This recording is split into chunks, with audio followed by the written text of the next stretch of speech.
Terus karena banyak tentang gula nih ya. Ini saya banyak yang nanya tentang gula. Iya. Dok, gula saya gula basah atau gula kering? Bingung saya juga, gula basah atau gula kering ya. Tapi di sini juga mungkin tempat saya untuk mengedukasi bahwa memang kalau di bidang kedokteran nggak ada tuh gula basah sama gula kering itu apaan. Tapi sama kalau gula yang tinggi ya diobatin. Ya, tapi memang suka menghubungkan dengan luka yang. Tapi menurut saya ya gula sama gula gitu ya, penyakit gula gitu. Jadi begitulah. Iya, sama aja ya dok. Jadi yang penting adalah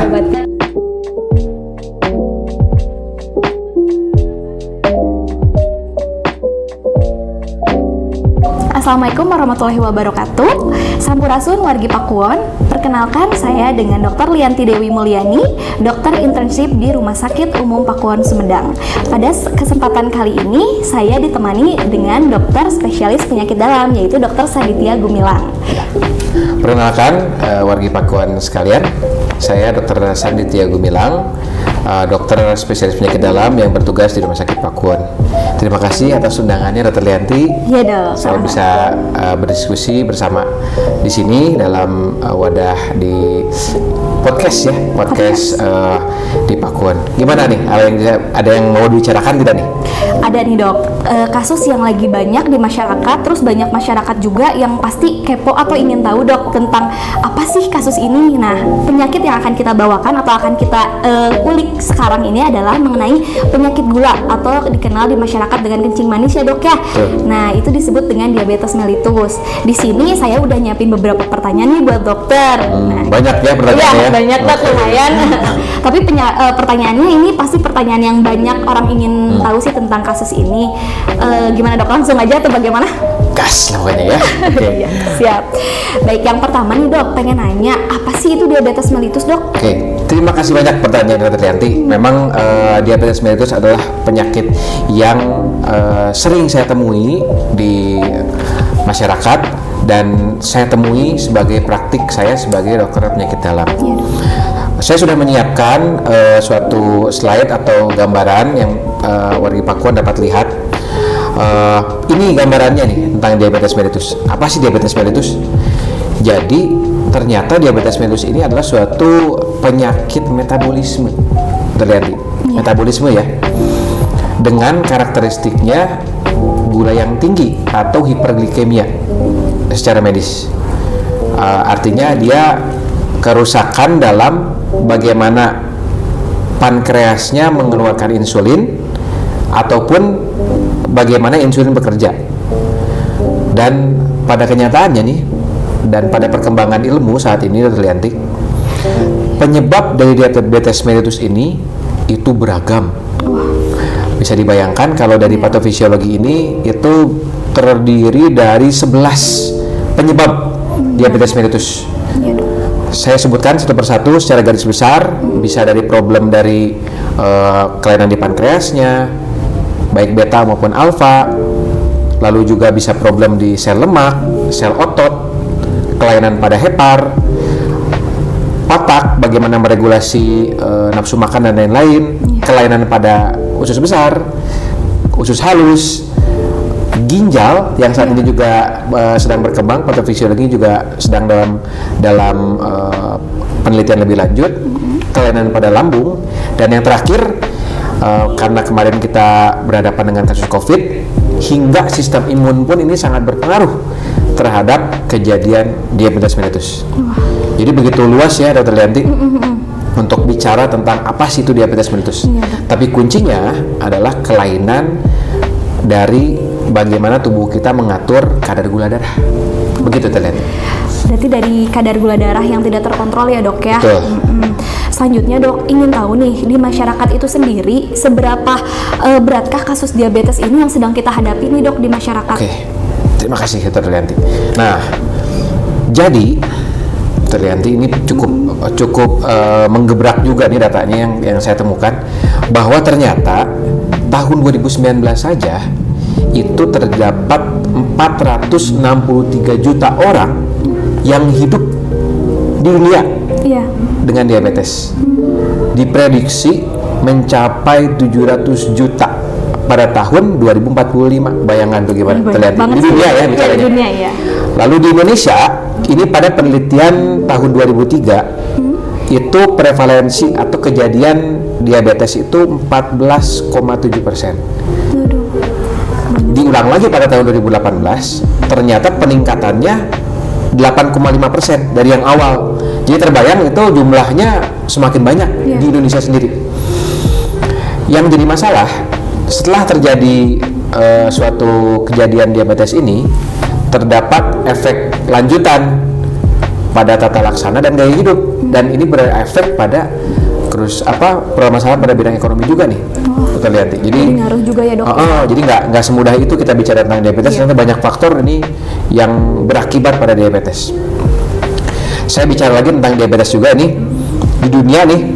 Ternyata di Southeast Asia nih, di Asia Asia Tenggara ya, itu tahun 2017 82 juta orang, 2045 itu 151 juta orang.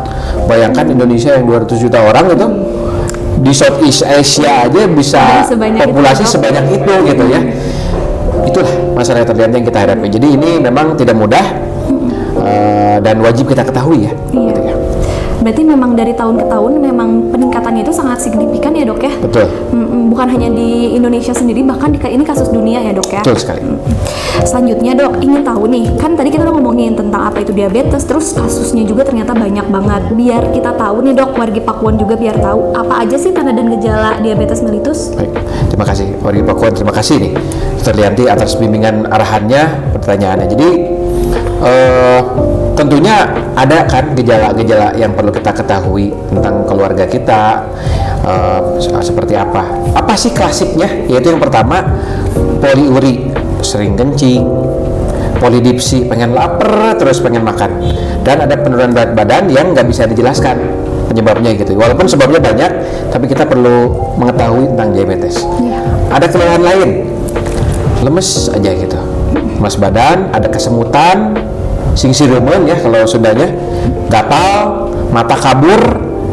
Nah pada laki-laki disfungsi ereksi, tidak bisa bangun misalnya gitu ya, ataupun pruritus, mohon maaf, gatal-gatal pada vulva vagina ya. Itu mungkin secara umum gambarannya. Berarti tanda gejalanya juga bukan hanya dari kita jadi sering haus, penurunan berat badan, itu kan yang paling sering masyarakat tahu ya dok ya. Ternyata bahkan sampai ke kulit pun bisa ya, jadi kering, jadi gatal gitu ya dok ya. Betul. Jadi ini kan yang paling jadi fokusnya adalah kunci ya, artinya ketika ada data-data tersebut atau keluhan tersebut pada saudara kita, itu kita perlu evaluasi lebih lanjut. Tapi belum tentu itu adalah gula gitu ya. Jadi perlu kita lakukan pemeriksaan lanjutan, tentunya Dr. Terlianti. Selanjutnya nih dok, pada pengen tahu juga, sebenarnya kan kita cuma taunya diabetes mellitus itu hanya dari ruang besarnya aja ya dok ya. Nah, apakah ada jenis-jenisnya nggak sih dok diabetes mellitus itu? Oke. Nah, saya juga sudah siapkan ya, bahwa pertama, jadi ternyata terdapat berbagai sebab asal muasal dari diabetes mellitus. Ini saya buat 4 garis besar. Terlihat ya. Yang pertama, tipe 1, diabetes tipe 1. Diabetes tipe 1 adalah kelainan dari bagaimana sel beta pada pankreas itu bekerja. Biasanya bisa disebabkan dari autoimun atau nggak diketahui gitu ya. Jadi dia tiba-tiba tidak bisa bekerja di tipe 1. Tipe 2 ini bervariasi. Tapi pada problem diabetes tipe 2 adalah kerusakan resistensi insulin ataupun defisiensi. Artinya bagaimana insulin bekerja, insulin tetap dikeluarkan oleh pankreas tapi tidak bisa bekerja semaksimal mungkin. Itu tipe 2. Itu tipe 2. Atau memang lama-kelamaan pankreasnya capek lalu insulinnya menurun. Itu tipe 2. Yang ketiga adalah diabetes gestasional. Gestasional artinya diabetes yang berhubungan dengan kehamilan. Biasanya dia ditemukan pada trimester kedua atau ketiga kehamilan, yang biasanya sebelumnya nggak ada diabetes gitu ya. Jadi nggak ada riwayat diabetes ya dok ya. Itu yang ketiga. Nah, yang keempat, yang terakhir atau DM tipe lain. Ini banyak hal. Bisa DM pada usia muda, jadi MODY, maternity onset diabetes of youth, kelainan pada kelainan eksogen pankreas, ataupun akibat zat-zat kimia ataupun penyakit misalnya HIV/AIDS ya. akibat penggunaan obat pada HIV/AIDS dan lain-lain yang itu menyebabkan pada kerusakan di pankreas, gitu ya. Oke, luas banget ya dok ya ternyata tentang diabetes itu teman-teman. Kayak tadi ternyata ada diabetes tipe 1, tipe 2, terus ada juga diabetes pada kehamilan ternyata udah dijelasin dengan jelas oleh dokter. Nah, untuk selanjutnya sih dok, dok, saya pengen tahu juga dok, bagaimana nih kita di masyarakat biar tahu nih lebih awal apakah kita terkena diabetes atau enggak. Ada pemeriksaan awal gak dok atau cara screeningnya gitu dok? Ya, memang pertama kalau kita bicara bagaimana screening di masyarakat atau di saudara kita sendiri ya, dimulai dengan keluhan tadi ya. Keluhan dulu yang pertama. Keluhannya ternyata saudara kita ada keluhan begini atau begitu, atau bahkan kita keluarga ada yang pengen check up aja gitu ya, check up aja, yaitu cek gula. Yang pertama ada cek gula. Cek gula yang pertama yang paling bisa sensitif menentukan atau menemukan penyakit diabetes mellitus adalah gula darah puasa. Berapa batasannya? Kalau gula darah puasa di atas 126, itu bisa kita lihat, kita diagnosis curigaan untuk diabetes mellitus. Satu. Yang kedua adalah kalau kita temukan gula darah setelah 2 jam makan di atas 200, itu juga bisa kita masukkan dalam kategori diabetes mellitus. Nah, ataupun sewaktu, jadi kapanpun itu setelah makan atau setelah makan gitu ya, tapi waktunya nggak jelas gitu ya, dengan keluhan klasik dan lain-lain dengan gula darah di atas 200, nah itu juga bisa masuk.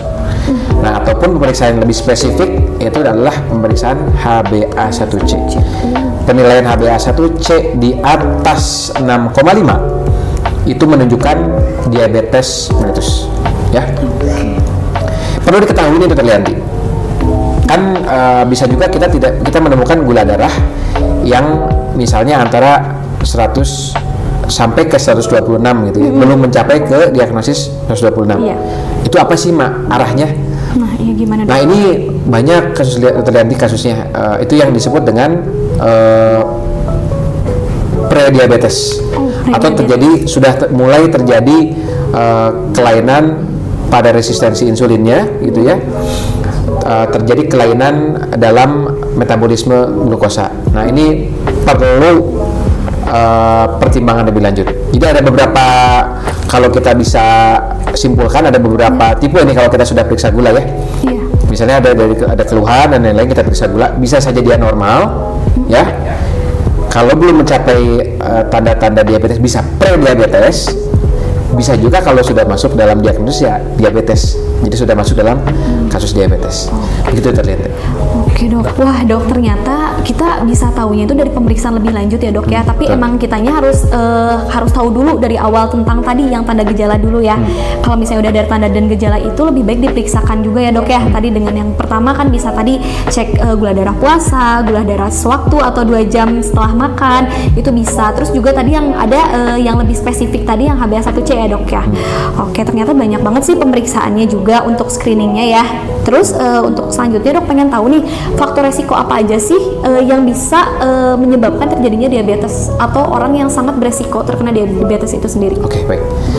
Jadi memang ini perlu diketahui karena kita akan mulai dari faktor resiko itu, keluhan, lalu periksa kan ya. Nah, jadi apa saja kelompok seperti apa sih yang memiliki kecenderungan tinggi terjadi diabetes mellitus dan kita perlu periksa. Yang pertama ternyata kelompok dengan berat badan berlebih ya. Saya juga tahu tadi ya, berat badan berlebih. Kalau BMI-nya di atas 23, BMI ya kita sudah tahu jadi body mass index. Menghitungnya kan berat badan dibagi dengan tinggi dalam meter kuadrat. Itu kalau di atas 23 kita harus lebih evaluasi. Apalagi ditambah dengan aktivitas fisik yang kurang, yang pertama. Riwayat first degree relatif, artinya bapak ibunya gula atau kakak adiknya gula. 2, ras atau etnis tertentu, ini memang bisa banyak pada etnis tertentu. Lalu riwayat melahirkan bayi di atas 4 kg, riwayat hipertensi kita tahu ya, kalau tensi di atas 140/90. Ini kalau periksa kolesterol, kalau HDL-nya di bawah 35, triglyceride di atas 250. Wanita dengan PCOS, ini juga resiko. Iya dok. Dengan PCOS, riwayat prediabetes yang tadi kita diagnosis ya. Jadi prediabetes dalam waktu 5-10 tahun dapat terjadi diabetes, obesitas berat, dan riwayat penyakit kardiovaskuler. Atau ini kalau usianya di atas 45 tahun, ya, usia di atas 45 tahun tanpa faktor resiko di atas, ya, tapi perlu kita lakukan evaluasi. Jadi maksudnya kalau dia sudah di atas 45 tahun, 45 tahun. kita perlu cek gula gitu, Iya. untuk memastikan bagaimanakah resistensi insulinnya. Jadi boleh gitu untuk buat evaluasi. screening juga ya dok Screening. ya. Di atas Lebih 45 awal tahun. itu ya. Karena takutnya juga karena kan kalau udah usia lebih lanjut, aktivitas juga biasanya kan berkurang ya dok ya. Terus asupan makan juga apalagi di zaman yang modern sekarang kan banyak junk food juga ya, Betul. makanan jajan gitu juga sembarangan. Nah, mungkin kita juga bahkan maksudnya kita aja yang masih muda suka lupa nih makanannya yang kita makan itu apakah sudah sesuai atau tidak. Jadi emang lebih baiknya kita harus lebih waspada kali ya dok ya. Apalagi tadi kan dari berat badan juga, berarti harus diet ya dok ya, diet gizi yang seimbang. Ternyata obesitas, overweight itu betul-betul resiko nih untuk diabetes. Jadi memang sebisa mungkin jangan gemuk ya. Ini saya juga lagi nurunin Iya. nih. Sama dok. Supaya supaya tidak gemuk, karena memang kita dengan badan ideal Iya, dok. itu usaha kita untuk tidak diabetes, ya. Iya dok, Gitu ya. iya. Nih udah masuk kan tadi udah tahu ya dok faktor resikonya kayak tadi kan dari berat badan juga. Nah pengen tahu juga dok kan ada tadi kalau dimasukin itu kan faktor resikonya itu ada yang dapat dicegah sama yang tidak dicegah. Mungkin kita ikhtiarnya mungkin ya untuk pencegahan yang dapat kita cegah nih dok, apa aja sih yang bisa kita lakukan untuk mencegah diabetes mellitus itu? Kalau bicara mencegah, artinya kan kita tidak ingin itu terjadi ya. Iya. Kalau kita tidak ingin itu terjadi, artinya pertama kembali lagi ya, saya sebutkan tadi, bagaimana kita memiliki gaya hidup yang sehat. Gaya hidup yang sehat itu artinya tidak gemuk satu, Iya. dengan tadi BMI di bawah 23. Yang kedua menjaga pola makan, ya, menjaga pola makan. Bagaimana kita menjaga pola makan? Nah ini saya punya insight nih untuk wargi Pakuan semua. Tanpa kita sadari, ternyata tepung itu berada dalam setiap makanan yang sekitar kita ya, Iya, jajan sedikit banyak tepung, banget, tepung, apa semuanya mengandung tepung. Tapi ternyata tepung ini memiliki kadar glikemia yang tinggi, sehingga tanpa sadar apa yang kita makan langsung bikin gemuk gitu, Iya. karena nggak mengenyangkan, Iya, nggak mengenyangkan. betul. Jadi yang terbaik hindari tepung, ya hindari tepung. Jadi gaya hidup sehat, hindari tepung, memiliki pola makan yang teratur, ya. Maaf nih wargi Pakuan, kalau ada yang bilang intermittent fasting itu baik, perlu dievaluasi, dikaji lebih lanjut. Oh, iya, Karena ternyata yang penting sarapan itu penting. Iya. Jadi bagaimana kita mencegah tidak gemuk? Sarapannya apa? Sarapan sehat, ya. Sarapan sehat terdiri dari apa saja? Nasi, protein nabati, protein hewani, sayuran. Cukup makan, tidak perlu ada embel-embel tepung dan gorengan dan lain-lain gitu ya. Apalagi kalau orang Sumedang senangnya surabi gitu ya. Ini perlu kita dalami lebih lanjut, jadi supaya menghindari makanan tersebut gitu ya. Iya, Lalu betul. diselang dengan buah-buahan. Jadwal makan siang kita tepati gitu ya. Sorenya selang ada waktu juga untuk buah-buahan. Iya. Sorenya, malamnya juga kita makan lagi gitu ya. Iya. Untuk bagaimana caranya kita tidak lapar, jadi tidak ngemil, Iya. sehingga makanan terjaga dan akhirnya berat badan akan terjaga. Itu dulu ya. Lalu yang terakhir, memang kalau memang itu sudah ada bawaan untuk penyakit diabetes, misal dari orang tua atau dari kakak adik sudah terjadi, ya tentunya kita harus lebih awas, karena memang terdapat karakteristik yang spesifik pada penyakit diabetes di Indonesia. Oke, dok. Anehnya diabetes di Indonesia bisa menyerang pada yang BMI-nya rendah. Itu Bisa itu memang juga ya, ternyata jadi bukan yang pada BMI lebih dari 23 aja ya. betul. Jadi karakteristik di Indonesia itu ternyata ada banyak kasus yang kita temukan BMI-nya normal tapi DM, ya. Jadi memang ada beberapa kasus tertentu yang terjadi kegagalan produksi insulin di masa yang lebih awal gitu ya. Itu mungkin. Iya. Ya, jadi memang screening itu tadi penting. Jadi beberapa faktor resiko yang perlu kita ketahui. Ya. Berarti itu pencegahannya ya dok ya. Betul. Oh, kalau berarti kalau untuk masuk ke terapinya dok, terapi awal untuk diabetes mellitus juga itu dari jaga pola hidup ya dok, lifestyle berarti ya. Betul. Lebih ke lifestyle tuh berarti wargi Pakuwon itu kita udah lebih tahu nih tentang apa itu diabetes mellitus. Terus juga kita juga bisa tahu nih gimana cara pencegahannya juga, karena tadi udah dijelasin dengan sejelas mungkin sama dokter, bahkan dari faktor resikonya. Ternyata faktor resikonya itu bisa dari BMI yang lebih dari 23, terus juga bisa dari faktor keturunan. Intinya itu lebih ke dari lifestyle juga ya dok. Betul. Ya. Kalau misalnya kita bisa menjaga pola hidup kita, insya Allah pasti kita bisa tercegah dari diabetes mellitus. Ya. Nah selanjutnya dok, gimana nih apabila nih wargi Sumedang, gimana kalau yang lagi nonton tiba-tiba dia oh iya keluarga saya juga ada nih yang punya gejala kayak gini, atau ada yang bahkan sudah mengidap diabetes mellitus, gimana dok terapinya untuk diabetesnya? Terapi dari diabetes mellitus tadi kan keluarga kita sudah dapat nih datanya, dia sudah punya keluhan, sudah ada matanya terasa nggak jelas gitu ya, kesemutan itu sering ditemukan, jadi kesemutan, berat badannya menurun cepat, ya kita harus segera melakukan tata laksananya dengan cara apa? Menghilangkan keluhannya, ya, menghilangkan keluhannya pada jangka pendek. Mudah-mudahan dia dapat lebih patuh dalam berobat dan juga mencegah progresivitas. Nah, problemnya kan gula ini dia menyerang saraf, Terlianti. Sarafnya, jadi ketika gula tinggi, gula itu mengaktifasi berbagai radikal bebas. Kalau secara biomolekuler, gulanya ini mengaktifasi yang disebut dengan advanced glycosylation end product. Nah, advanced glycosylation end product ini dia seperti radikal bebas. Dirasa terbakar di kaki, matanya rabun karena terdapat neuropati pada retina, gitu ya. Lalu juga rasa tidak nyaman pada perut, ya, mual, muntah, kembung, itu juga masalah. Jadi itu yang fokusnya gitu ya. Dengan kita kontrol glikemi lebih awal, harapannya itu sebagian besar akan menurun. Tapi memang neuropati bagaimanapun karena dia berhubungan dengan kerusakan yang lebih dalam, butuh waktu lebih panjang, gitu Terlianti. Jadi kita harus cegah dengan cara terapi yang tepat. Apa terapinya? Pola makan, Pakuwon. Nah, pola makannya itu seperti apa? Tadi saya sampaikan tentang tepung ya, tepung hati-hati.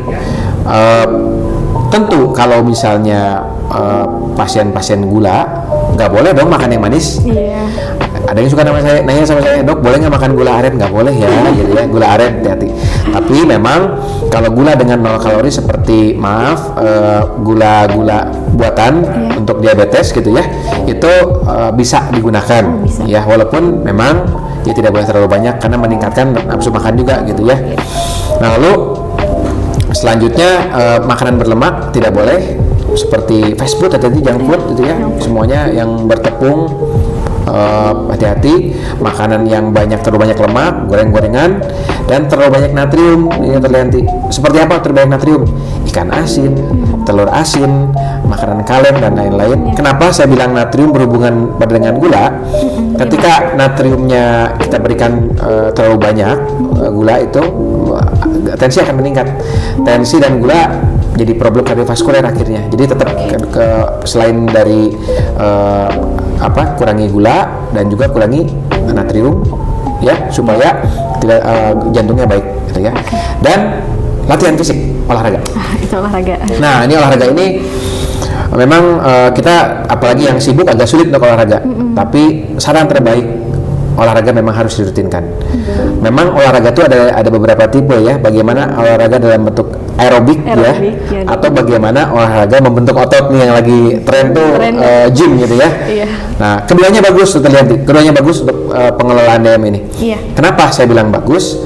Karena gula dalam bentuk olahraga dalam bentuk aerobik itu memperbaiki kemampuan kardiovaskular kita. Baik, satu ya, boleh kita lakukan misalnya 30 menit jalan kaki atau setiap hari gitu ya, atau dengan pengukuran detak jantung.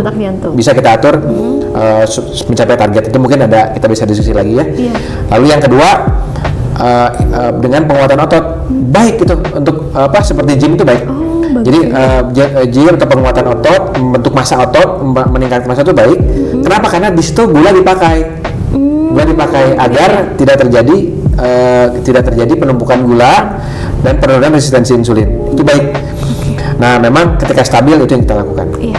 Terakhir, setelah semua dilakukan, obat. Jadi mohon maaf nih, warga Pakuan harus mengerti bahwa obat bukan segalanya. Walaupun saya dokter ahli penyakit dalam, saya harus sampaikan obat bukan segalanya. Iya. Tetap di gaya hidup. Ya. Itu yang paling penting ya, Dok. Paling penting gaya hidup. Karena ketika gaya hidup baik, obat pun akan teraktivasi dengan lebih mudah. Bahkan obat akan seminimal mungkin agar kualitas hidup akan lebih baik kan sebetulnya gitu ya. Iya. Itu jadi yang paling penting adalah bagaimana gaya hidup. Lalu kita lanjutkan dengan obat kalau dibutuhkan. Karena pada kenyataannya mengatur gaya hidup ini sulit, Dr. Yanti. Sehingga banyak pasien yang memang saya sebagai dokter penyakit dalam harus berikan obat gitu untuk memperbaiki gaya hidupnya, glikemianya baik. Terdapat berbagai jenis obat yang saat ini tersedia di Rumah Sakit Pakuan khususnya, dan bahkan tersedia di BPJS. Jadi pada warga Pakuan semua, kalau punya gula, pakailah BPJS-nya, ya. Karena memang dengan BPJS ini tertangani untuk kasus gula-gula, gitu ya, diabetes ya, diabetes. Wah, menarik sekali ya, Dok ya. Kalau ngomongin kasus gula tuh kayaknya nggak cukup ya di podcast ini tuh, kayak pengennya terus-terusan karena memang banyak sekali ternyata dari gula itu sendiri tadi yang disebutin oleh dokter ternyata bisa menyerang organ-organ lain ya, Dok ya. Malah jadi bisa gangguan penglihatan, juga bisa gangguan ke bagian saraf juga. Itu juga banyak sih pasien-pasien yang datang ke poli juga pasti ya, Dok ya, dengan keluhan serupa. Oke, Dok. Oke, iya. Jadi ternyata yang cukup menyedihkan ya, bahwa ternyata banyak pasien-pasien itu datang justru dengan komplikasi. Jadi maksudnya gini, pasien datang, Dok, saya matanya nggak bisa ngelihat, satu. Kedua lagi, Dok, kaki saya sakit sekali, rasa terbakar di kakinya, kesemutan, atau bahkan perut kembung, Dok. Tapi ternyata gulanya 500 terlihat, 500, 600, itu banyak sekali, penting sekali. Nah, ini penting sekali untuk warga Pakuan bahwa bagaimana screening atau evaluasi sejak awal itu penting. Dan khusus untuk Sumedang mungkin saya pernah ikut ke daerah puskesmas ataupun di dinas. Sekarang akses terhadap cek gula darah itu ada di puskesmas. Oh iya, Dok. Ada. Jadi warga Pakuan semua bisa mengakses cek gula itu di puskesmas. Bahkan kalau warga Pakuan mau beli sendiri itu alat yang sebetulnya memang tidak terlalu mahal ya terlihat ya. Kalau mau, tapi memang butuh latihan untuk dievaluasi. Nah, itu pentingnya terlihat. Jadi bagaimana kita mendeteksi dan mencegah jangan sampai terjadi justru yang ditemukan datang ke rumah sakit sudah dalam kondisi yang agak berat begitu terlihat. Iya sih, Dok. Emang kebanyakan kasus juga sih, Dok. Karena sebelumnya saya juga pernah di puskesmas di Wado juga ya, Dok. Banyak pasien yang kayak punya riwayat penyakit gula tapi tidak mengkonsumsi obat-obatan gula. Terus tiba-tiba datang ke poli, tiba-tiba pasiennya udah ada kayak keluhan, aduh matanya jadi udah kurang melihat gitu, Dok. Terus kayak juga gangguan saat berjalan. Mungkin mereka yang belum tahu ya, masyarakat kurang edukasi mengenai ini tuh emang masuk ke penyakit gula karena mereka pikir penyakit gulanya itu sudah sembuh, padahal penyakit gula kan berangsur-angsur terus karena banyak tentang gula nih ya. Ini saya banyak yang nanya tentang gula. Dok, gula saya gula basah atau gula kering? Bingung saya juga, gula basah atau gula kering ya. Tapi di sini juga mungkin tempat saya untuk mengedukasi bahwa memang kalau di bidang kedokteran nggak ada tuh gula basah sama gula kering itu apaan. Tapi sama, kalau gulanya tinggi ya diobatin ya. Tapi memang suka menghubungkan dengan luka yang tapi menurut saya ya gula sama gula gitu ya, penyakit gula gitu. Jadi begitulah. Iya, sama aja ya, Dok. Jadi yang penting adalah diobati. Diobatinya yang penting adalah gaya hidup yang lalu obat ya. Kadang-kadang ke rumah sakit pengennya obat, padahal sebetulnya gaya hidup dulu baru obat. Tapi tetap saat berobat pun dengan obat wajib gaya hidup gitu ya. Karena memang bisa terjadi peningkatan nafsu makan misalnya dengan saat menggunakan obat-obatan ini. Lalu juga bisa aja saat menggunakan obat lemes ya, hipoglikemi ya, gulanya turun dan lain-lain. Juga perlu jadi pertimbangan nih, hati-hati. Jadi memang obat bukan segalanya, satu. Yang kedua, pemantauan paling penting, gaya hidup paling penting ya. Itu yang paling pertama ya, Dok. Dan kita yang paling penting ya, kita selalu berdoa pada Yang Maha Kuasa Allah Subhanahu wa taala agar selalu diberikan kesehatan. Itu mungkin Dr. Lianti ya. Iya, berarti kita berusaha dulu ya dok ya. Pertama-tama buat wargi Pakuwon juga. Tuh buat wargi Pakuwon udah jelas banget nih tadi pertanyaannya juga dijawab dengan sangat jelas oleh Dokter Sanditya. Alhamdulillah ya dok ya. Semoga berkah ya dok ya. Iya, dan semoga bermanfaat bagi kita semua. Apalagi yang nonton ini. Sebelum penutupan nih dok, apa ada beberapa kalimat yang mau disampaikan dulu nggak buat wargi Pakuwon tercinta? Iya, terima kasih Dr. Lianti ini undangannya buat saya. Wargi Pakuwon sekalian, mudah-mudahan wargi Pakuwon selalu dalam lindungan Allah Subhanahu wa taala. Yang paling penting untuk pengelolaan diabetes adalah bagaimana kita merawat gaya hidup kita. Yaitu bagaimana kita bisa berolahraga dengan baik. Yang kedua, bagaimana menjaga pola makan, mencegah agar tidak gemuk ya, dan berakhir dengan mengetahui faktor risiko sendiri. Kalau punya riwayat gula darah di keluarga ya cek dulu gitu ya biar tahu berapa gulanya. Nggak salah kok ngecek ya. Lalu jangan ragu untuk berobat ya. Setelah berobat kami pun di Pakuwon bisa merawat Pakuwon bahkan dengan diabetes dengan BPJS, dan juga setelah stabil ya gula darah, setelah stabil dirawat di Rumah Sakit Pakuwon, obatnya sudah aman, lalu juga pasiennya sudah baik, bisa dirujuk balik wargi Pakuwon. Jadi wargi Pakuwon kalau pakai BPJS ada sistem program rujuk balik sehingga tinggal ngambil obat. Karena bagaimanapun prinsip pengobatan gula adalah jangan berhenti obat. Jangan berhenti obat ya dok. Mohon maaf, tanda kutip seumur hidup gitu ya. Bahasa seumur hidupnya mungkin menakutkan, tapi maksudnya adalah berobat seumur hidup sambil cek gulanya. Karena pada satu titik bisa saja mungkin tanpa obat ya. Tapi yang jelas cek gula dan sadar gula seumur hidup. Wah, menarik banget ya dok. Berarti kalau untuk yang warga yang jauh, karena kan Sumedang itu luas banget ya dok ya. Takutnya kayak udah sering ke Pakuwon, terus nanti mereka mau ngambil obat lagi ternyata jauh. Ternyata ada program rujuk balik ya dok ya ke puskesmas. Berarti bisa ngambil di puskesmas daerah tersebut ya. Wah, tuh makin menarik ya wargi Pakuwon. Nah, jadi wargi Pakuwon yang mau konsul nih langsung sama Dokter Sanditya, seru kan? Bisa konsul langsung datang ke Rumah Sakit Umum Pakuwon. Dokter ini pollingnya dari Senin sampai Jumat ya, dimulai dari jam 10. Jadi kalian bisa datang dan bisa langsung ketemu sama dokter, mau konsul apapun tentang penyakit diabetes pasti bakal dijawab dengan mantap.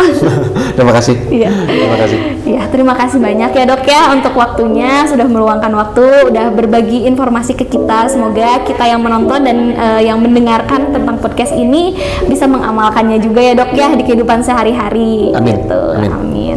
Ya, mohon maaf apabila ada kesalahan. Saya Dr. Lianti Dewi Mulyani dan saya Dr. Sanditya Gumilang, spesialis penyakit dalam. ya, izin untuk pamit. Jangan lupa dulu apa dok? Like, comment, and Subscribe. Yeay, dadah.